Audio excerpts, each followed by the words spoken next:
दोस्तों, गवर्नमेंट के द्वारा नए इनकम टैक्स रूल 2026 लागू कर दिए गए 1 अप्रैल 2026 से, जिसमें कि पैन कार्ड से रिलेटेड बहुत बड़े बदलाव किए गए हैं। इसके बारे में इस वीडियो में डिस्कशन करेंगे, तो आप अंत तक जरूर देखिएगा और समझिएगा कि कौन से नए फॉर्म आए हैं, कौन से नए रूल हैं, जिसका क्या इम्पैक्ट आएगा। रेगुलर अपडेट के लिए CS Satbir Singh YouTube channel को सब्सक्राइब कर लें, ताकि आपको टैक्स के रेगुलर अपडेट मिलते रहें और आप इनकम टैक्स की कंप्लायंस कर पाएँ। दोस्तों, सबसे पहला जो सरकार ने बदलाव किया है कि अब आपको अगर पैन कार्ड अप्लाई करना है तो 4 फॉर्म रिलीज़ किए गए हैं। आपको चेक करना है कि किस फॉर्म के अंतर्गत आपको एप्लीकेशन देनी है। पहले जहाँ पे 2 फॉर्म होते थे, फॉर्म 49A एंड 49AA, यानी कि इंडियन के लिए अलग था, फॉरेनर के लिए अलग था, लेकिन अब 4 फॉर्म होंगे। फ़ोन नंबर 93 होगा इंडियन सिटीजन्स के लिए, फ़ोन नंबर 94 इंडियन एंटिटीज़ के लिए, जैसे कि पार्टनरशिप फर्म है, कंपनीज है, LLP है, HUF है, AOP है, बॉडी ऑफ इंडिविजुअल्स हैं। तो उनके लिए फ़ोन 94 के अंदर आपको पैन की एप्लीकेशन लगानी है। और अगर आप NRI हैं, नॉन रेजिडेंट इंडियंस हैं, तो उस केस में फ़ोन नंबर 95 के अंतर्गत एप्लीकेशन लगानी होगी। और अगर आप फ़ॉरेन कंपनी हैं तो फ़ोन नंबर 96 के अंतर्गत। दोस्तों, आप इन सभी फॉर्म को डाउनलोड कर सकते हैं। इसका लिंक मैंने वीडियो की डिस्क्रिप्शन में दे दिया है, और आप अच्छे से इनके इंस्ट्रक्शन को भी समझ लीजिएगा, क्योंकि अगर आपने गलत फॉर्म फाइल किया तो आपको पैन अलॉट ही नहीं होगा। तो सरकार ने अब पैन को अप्लाई करने के लिए रूल बदल दिए हैं, नए फॉर्म जो है लागू कर दिए हैं। तो आपको नए फॉर्म के अंतर्गत ही अब अप्लाई करना है 1 अप्रैल 2026 से।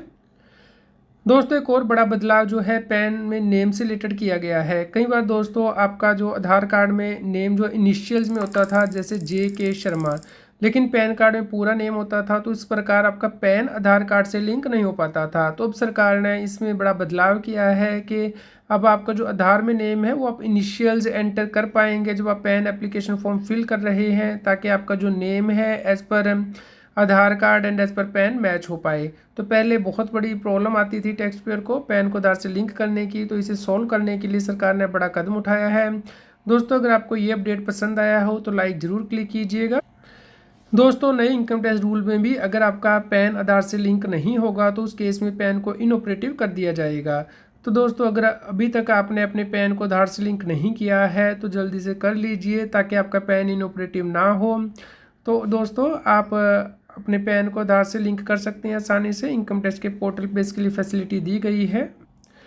तो आप अगर इंश्योर करते हैं कि पैन आधार से लिंक हो जाता है तो दोस्तों आपका इनकम टैक्स का रिफंड भी होल्ड पे नहीं जाता है, क्योंकि अगर आपका पैन आधार से लिंक नहीं होगा तो आपका जो रिफंड है वो होल्ड कर दिया जाता है और पेमेंट रिलीज़ नहीं की जाती है। तो पहले आपको वैलिडेट करना होता है अपना बैंक अकाउंट। इसके अलावा पैन से आधार कार्ड लिंक होना चाहिए, तभी आपका रिफ़ंड रिलीज़ किया जाता है।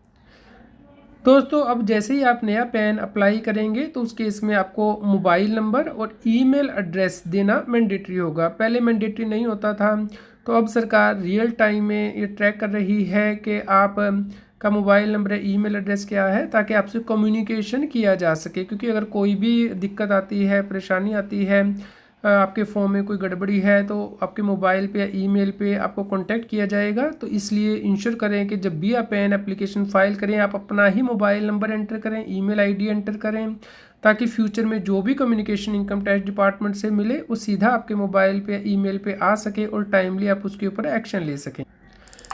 दोस्तों, कई बार ऐसा भी होता था कि टैक्स पेयर के पास पैन नंबर ही नहीं है, जैसे कि एग्रीकल्चरिस्ट होते हैं, किसान भाई होते हैं, उनके पास पैन नंबर नहीं होता है। तो दोस्तों, अगर कोई फाइनेंशियल ट्रांजैक्शन करते हैं तो उस केस में पहले उनसे फ़ोन नंबर 60 लिया जाता था, लेकिन अब फ़ोन नंबर 97 लिया जाएगा। दोस्तों, इसके अंतर्गत आपको डिक्लेरेशन देनी होगी कि आपके पास पैन नंबर नहीं है, और इसे इनकम टैक्स डिपार्टमेंट को भी इन्फॉर्म किया जाएगा। तो इसे आप डाउनलोड भी कर सकते हैं नए फ़ोन 97 को। इसका लिंक भी मैंने वीडियो के डिस्क्रिप्शन में दे दिया है। दोस्तों, ये जो फ़ोन नंबर 97 आप सबमिट करेंगे अपने बैंक्स को, तो उसके बाद बैंक इसकी जानकारी जो है इनकम टैक्स विभाग को भेजेगा। साल में 2 बार भेजेगा, हाफ ईयरली करके, यानी कि अप्रैल से लेकर सितंबर की जानकारी एक बार दे दी जाएगी कि किन व्यक्तियों ने फ़ोन 97 सबमिट किए हैं, जिनके पास के पैन नंबर नहीं है, लेकिन उन्होंने फाइनेंशियल ट्रांजेक्शन की हैं हाई वैल्यू की। मान लीजिए आपने 4 लाख की प्रॉपर्टी खरीद ली है, या बैंक में कोई FD करा दी है, और आपके पास पैन नंबर नहीं है, तो इसकी जानकारी इनकम टैक्स विभाग को हर 6 महीने बाद मिलती रहेगी। तो दूसरा जो अपडेशन है वो अक्टूबर से लेके मार्च तक का है, वो किया जाएगा। तो नॉर्मली 30 अप्रैल तक की जानकारी दे दी जाएगी इनकम टैक्स विभाग को। तो आपको इंश्योर करना है कि अगर आप फॉर्म नंबर 97 सबमिट कर रहे हैं तो इसे भी इनकम टैक्स डिपार्टमेंट ट्रैक करता है कि किन व्यक्तियों के पास पैन नंबर नहीं है। दोस्तों पैन कार्ड से रिलेटेड एक और बड़ा बदलाव किया गया है कि अगर आप माइनर का पैन कार्ड अप्लाई करते हैं तो आप अप्लाई कर सकते हैं। माइनर का जो फोटोग्राफ है वो आप देंगे या आधार कार्ड है वो देंगे और पैन नंबर अप्लाई कर सकते हैं। लेकिन इस केस में जो ऑथराइज्ड रिप्रेजेंटेटिव है उसे अपना मोबाइल नंबर देना है, अपना ईमेल एड्रेस देना है और ऑथराइज्ड रिप्रेजेंटेटिव का पैन या फिर आधार नंबर देना है। तो इसके साथ आप माइनर का जो पैन नंबर है वो बना सकते हैं। लेकिन आपको ध्यान रखना है कि जो माइनर की इनकम है वो नॉर्मली पेरेंट्स में ही क्लब होती है। लेकिन अगर माइनर की अपनी स्किल से इनकम है, मान लीजिए कोई गेम खेलता है या फिर कोई एक्टिविटी करता है जहाँ से कि उसे अर्निंग होती है, तो उस केस में आप माइनर का पैन अप्लाई करके उसकी रिटर्न फाइल कर सकते हैं। दोस्तों एनआरआई के पैन से रिलेटेड भी बड़ा सरकार ने बदलाव किया है। एक तो फॉर्म में हमने आपको पहले ही बता दिया है कि सरकार ने जो फॉर्म है एनआरआईज के लिए वो चेंज कर दिया है। इसके अलावा दोस्तों एनआरआई या फिर जो नॉन ऑर्डिनरी रेजिडेंट होते हैं, अगर वो पैन नंबर अप्लाई करना चाहते हैं तो उन्हें पासपोर्ट नंबर देना होगा, उसके अंदर मेंशन करना होगा।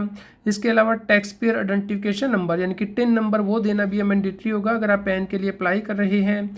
और अगर फॉरेन एंटिटी है जैसे कि फॉरेन कंपनी है या फिर कोई फॉरेन फर्म है तो उस केस में उसे जो प्रूफ ऑफ इनकॉर्पोरेशन भी देना होगा। तो ये इसलिए किया जा रहा है ताकि ट्रांसपेरेंसी रहे कि कौन सा व्यक्ति कहाँ पे जो है वो रेजिडेंट है और क्या वो रिटर्न फाइल कर रहा है या नहीं। दोस्तों अगर कोई व्यक्ति मिस यूज़ करेगा तो उस केस में क्या प्रोविजंस है पेनल्टी की। दोस्तों अगर आप फॉल्स पैन या आधार नंबर कहीं भी देंगे जहाँ पे भी आपको देने की आवश्यकता है तो 10,000 रुपये तक की पेनल्टी लगाई जा सकती है। अगर आप गलत पैन या फिर आधार नंबर कोड करते हैं, मान लीजिए बैंक में एफडी कराते हैं 20 लाख की, लेकिन वहाँ पे गलत पैन नंबर दे दिया है आपने, तो उसके से पेनल्टी लगेगी। इसके अलावा अगर आपने आधार को पैन से लिंक नहीं किया है तो लेट फी जो 1000 रुपये ही होगी, जैसा कि अभी भी लगती थी, तो उसे ही कंटिन्यू किया गया है नए इनकम टैक्स रूल में भी। एक और क्वेश्चन दोस्तों हमारे पास आता था कि सर हमारा एग्जिस्टिंग पैन है तो क्या हम नया पैन अप्लाई करना होगा 1 अप्रैल 26 से। आंसर है नहीं दोस्तों, जो भी पुराने पैन बने वो वैलिड रहेंगे नए इनकम टैक्स एक्ट के अकॉर्डिंग भी। लेकिन अगर कोई व्यक्ति पहली बार पैन नंबर अप्लाई कर रहा है तो जो रूल हमने डिस्कस किए हैं वो अप्लाई होंगे, आपको नए फॉर्म के अंतर्गत अप्लाई करना है। और दोस्तों पुराना पैन अभी भी वैलिड रहेगा, एज इट इज़ आप इनकम टैक्स रिटर्न फाइल कर सकते हैं, उसमें कोई परेशानी नहीं है। लेकिन अगर आप नया पैन अप्लाई कर रहे हैं तो इन गाइडलाइन का आपको ध्यान में रखना है जो कि 1 अप्रैल 2026 से लागू हो गई हैं। दोस्तों अगर आपका पैन से रिलेटेड कोई भी और क्वेश्चन है तो आप हमें कमेंट करके ज़रूर बताएं। वीडियो के नीचे लिंक दिया गया है जहां पे कि जो नए इनकम टैक्स के फॉर्म है या जो नए पैन कार्ड के रूल हैं उनका लिंक दिया गया हमारी वेबसाइट टैक्सिल पे, आप वहां पे जाके इन्हें रेफ़र कर सकते हैं। दोस्तों अगर आपको लगता है कि ये वीडियो आपके लिए यूज़फुल रही होगी तो प्लीज़ लाइक ज़रूर क्लिक कीजिए। और दोस्तों रेगुलर अपडेट के लिए आप हमारे Telegram channel CS B Singh को सब्सक्राइब कर लें और व्हाट्सएप चैनल को QR कोड स्क्रीन पे दिया गया है लाइक करें और शेयर करें ताकि सभी लोगों तक जानकारी पहुंच पाए और टैक्स की कंप्लायंस कर पाएँ।